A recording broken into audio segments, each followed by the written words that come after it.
ರೂ ಹಣವನ್ನು ವಿವಿಧ ಹಂತಗಳಲ್ಲಿ ತನ್ನ ವಶಕ್ಕೆ ಪಡೆದಿದೆ. ಉಳಿದಿದ್ದನ್ನು ವಶಕ್ಕೆ ಪಡೆಯುವ ಕೆಲಸ ಮಾಡುತ್ತಿದೆ.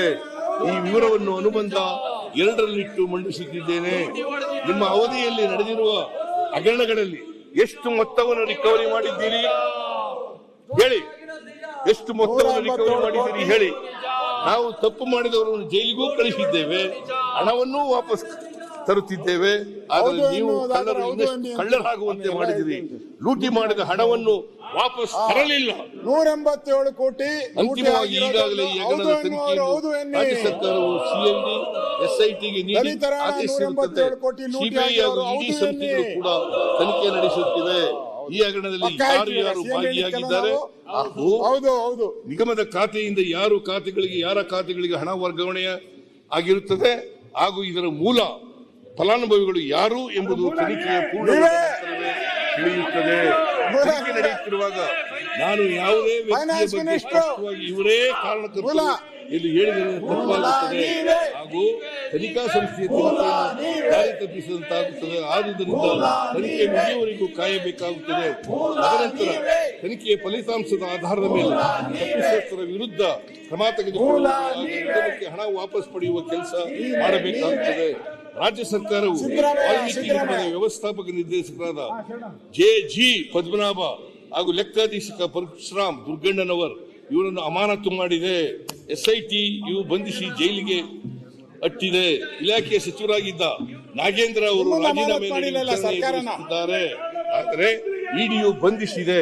ಹಾಗೆಯೇ ಬ್ಯಾಂಕಿನ ಸಿಬ್ಬಂದಿಗಳನ್ನು ಸಹ ಎಸ್ಐಟಿ ಅವರೇ ಅರೆಸ್ಟ್ ಮಾಡಿ ಜೈಲಿಗೆ ಅಟ್ಟಿದ್ದಾರೆ. ಈ ಹಗರಣದಲ್ಲಿ ಹಣಕಾಸು ಇಲಾಖೆ ಯಾವುದೇ ಪಾತ್ರ ಇರುವುದಿಲ್ಲ. ಹಣಕಾಸು ಇಲಾಖೆಯ ಆದೇಶದಂತೆ ಆಯವ್ಯಯದಲ್ಲಿ ತಿಳಿಸಿದಂತೆ ಪರಿಶಿಷ್ಟ ಪಂಗಡ ಕಲ್ಯಾಣ ಇಲಾಖೆಯ ನಿಗಮಕ್ಕೆ 4 ಕಂತುಗಳಲ್ಲಿ ಅನುದಾನ ಬಿಡುಗಡೆ ಮಾಡಿರುತ್ತದೆ. ಆಡಳಿತ ಇಲಾಖೆ ಆದೇಶದ ಸಂಬಂಧಪಟ್ಟ DDO, drawing and dispersing officer, ನಿರ್ದೇಶಕರು ಪರಿಶಿಷ್ಟ ಪಂಗಡಗಳ ಕಲ್ಯಾಣ ಇಲಾಖೆ ಇವರು ನಿಗಮದ ವ್ಯವಸ್ಥಾಪಕ ನಿರ್ದೇಶಕರ ಕೋರಿಕೆಯಂತೆ ಖಜಾನೆಯಿಂದ ಹಣ ಸೆಳೆದು ನಿಗಮದ ಖಾತೆಗೆ ಜಮಾ ಮಾಡಿರುತ್ತಾರೆ. ಇದು ಇಲಾಖೆಯಲ್ಲಿ ಪ್ರತಿ ಕಂತಿನ ಹಣವನ್ನು ಸೆಳೆಯಲು ಇರುವಂತಹ ವಿಧಾನ, ಪ್ರೊಸೀಜರ್. ಮಾನ್ಯ ವಿರೋಧ ಪಕ್ಷದ ನಾಯಕರು ಎನ್ಟಿಟಿ ಮಾಡ್ಯೂಲ್ ಬಗ್ಗೆ ಪ್ರಸ್ತಾಪಿಸಿದ್ದಾರೆ. ಆದ್ದರಿಂದ ಎಲ್ಲ ಬ್ಯಾಂಕ್ ಖಾತೆಗಳಲ್ಲಿ ನಡೆಯುವ ಟ್ರಾನ್ಸಾಕ್ಷನ್ ಆರ್ಥಿಕ ಇಲಾಖೆಗೆ ತಿಳಿಯುವುದರಿಂದ ಈ ಹಗರಣದ ಬಗ್ಗೆ ಮಾಹಿತಿ ಇದ್ದರೂ ಆರ್ಥಿಕ ಇಲಾಖೆ ಏನೂ ಮಾಡಿರುವುದಿಲ್ಲವೆಂದು ಆರೋಪಿಸಿದ್ದಾರೆ. ಆದರೆ ಎನ್ಟಿಟಿ ಮಾಡ್ಯೂಲ್ ಅನ್ನು 2022ರಲ್ಲಿ ಜಾರಿ ಮಾಡಲಾಗಿದೆ. ಇದರಲ್ಲಿ ದಾಖಲಾಗಿರುವ ಎಲ್ಲ ಬ್ಯಾಂಕ್ ಖಾತೆಗಳಲ್ಲಿ ಆಯಾ ದಿನ ಎಷ್ಟು ಬ್ಯಾಲೆನ್ಸ್ ಇದೆ ಎಂದು ಮಾಹಿತಿ ಖಜಾನೆಗೆ ಲಭ್ಯವಾಗುತ್ತದೆ. ಈ ಮಾಹಿತಿಯನ್ನು ಖಜಾನೆಯಿಂದ ಹಣ ಬಿಡುಗಡೆಗೊಳಿಸಲು ಓಪನಿಂಗ್ ಬ್ಯಾಲೆನ್ಸ್ ನಿರ್ದಿಷ್ಟಪಡಿಸಲು ನೆರವಾಗುತ್ತದೆ.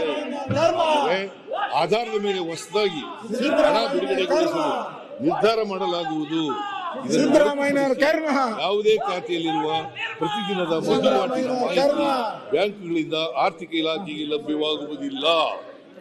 ವಿರೋಧ ಪಕ್ಷದವರು ನಿಗಮದಲ್ಲಿ ನಡೆದಿರುವ ಹಗರಣ ಕುರಿತು ಮಾತನಾಡುವಾಗ ಮುಖ್ಯಮಂತ್ರಿಗಳನ್ನು ಆರ್ಥಿಕ ಇಲಾಖೆಯನ್ನು ಗುರಿ ಮಾಡುತ್ತಿದ್ದಾರೆ. ಆದರೆ ರಾಜ್ಯದಲ್ಲಿ ಹಗರಣಗಳ ಸರಮಾಲೆಯನ್ನೇ ನಡೆಸಿರುವ union bank, syndicate bank, Punjab national bank, state bank of Mysuru ಹಾಗೂ ಇನ್ನಿತರ ಬ್ಯಾಂಕ್ಗಳು ಯಾರ ಅಧೀನದಲ್ಲಿ ಬರುತ್ತವೆ? ವಿರೋಧ ಪಕ್ಷದವರಿಗೆ ಅರ್ಥವಾಗದಿದ್ದರೆ ಬಿಡಿಸಿ ಹೇಳುತ್ತಿದೆ.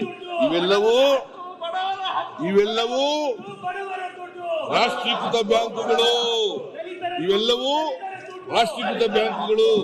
ಕೇಂದ್ರ ಸರ್ಕಾರದ ಹಣಕಾಸು ಇಲಾಖೆಯ ಅಧೀನದಲ್ಲಿ ಬರುತ್ತವೆ. ಕೇಂದ್ರ ಸರ್ಕಾರದ ಹಣಕಾಸು ಇಲಾಖೆಯ ಶ್ರೀಮತಿ ನಿರ್ಮಲಾ ಸೀತಾರಾಮನ್ ಅವರ ಅಧೀನದಲ್ಲಿ ಬರುತ್ತವೆ. ಶ್ರೀಮತಿ ನಿರ್ಮಲಾ ಸೀತಾರಾಮನ್ ಅವರು ಹಣಕಾಸು ಸಚಿವರಾಗಿದ್ದಾರೆ. ದೇಶದಲ್ಲಿ ಹೆಚ್ಚು ಬ್ಯಾಂಕಿಂಗ್ ಹಗರಣಗಳು ಪ್ರಾರಂಭವಾಗಿದ್ದೇ ಕಳೆದ 6-7 ವರ್ಷಗಳಿಂದ ಈ ಹಗರಣಗಳು ಬ್ಯಾಂಕ್ಗಳಲ್ಲಿ ಆದದ್ದೇ